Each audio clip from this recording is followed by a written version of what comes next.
1300 hours Pakistan Standard Time. Assalamu alaikum. This is Radio Pakistan. The news read by Asma Hafiz. First, the headlines. Prime Minister says Pakistan will host World Environment Day on 5th of next month to showcase steps taken to deal with the impact of climate change. President of UN General Assembly and Foreign Minister at a meeting in Islamabad today discussed Palestine and Jammu and Kashmir disputes besides Afghan peace process. Experts on international relations says Pakistan-Afghan cooperation can turn the region into a zone of opportunity, trade, commerce and transit. In India, Chief Minister of Delhi has held Modi government responsible for catastrophic COVID-19 situation in the country. And now the news in detail. Prime Minister Imran Khan has said Pakistan will host the World Environment Day on the 5th of next month and showcase the steps it has taken to deal with the issue of climate change. Attending a ceremony in connection with 10 billion tree tsunami program in Haripur today, he said this is also a mark of recognition that Pakistan is amongst few countries which is taking serious measures to cope with the challenge of global warming. Imran Khan said Pakistan is unfortunately amongst the 10 countries which are most vulnerable to climate change. He said melting of glaciers at a rapid pace pose a challenge to Pakistan. Imran Khan said government has embarked upon a series of projects including that of 10 billion tree tsunami, national parks establishment and restoration of wetlands and wildlife to achieve that objective. On the occasion, Special Assistant on Climate Change, Amin Aslam, apprised the Prime Minister about the progress on various projects.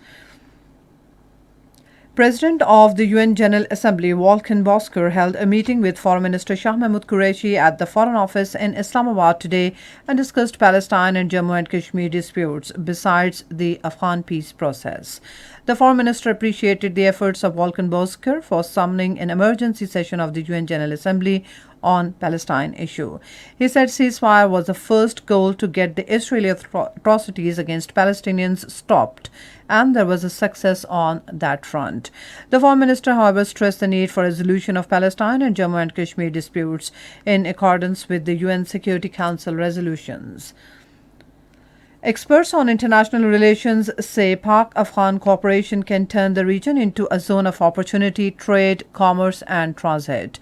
They were expressing their views in a webinar on future of Afghanistan, implications and options for Pakistan, organized by the Center for Aerospace and Security Studies in Islamabad. The speakers from the US, Afghanistan and Pakistan evaluated the emerging complex dynamics within Afghanistan and impacts on Pakistan's politics, security and economy.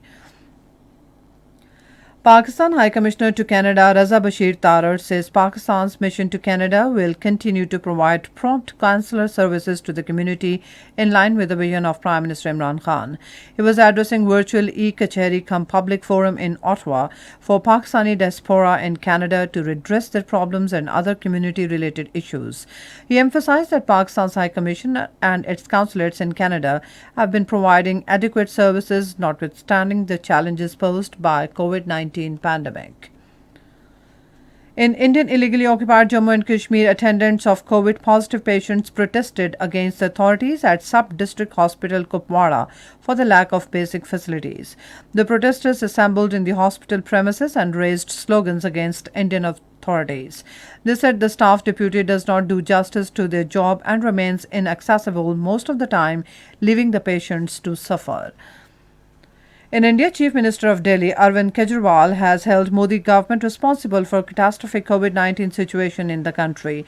Talking to media, he said delay of vaccination by 6 months by Modi government catastrophically worsened the situation. He urged central government to play its part in vaccination drive instead of leaving it to states to negotiate a separate deals with manufacturers.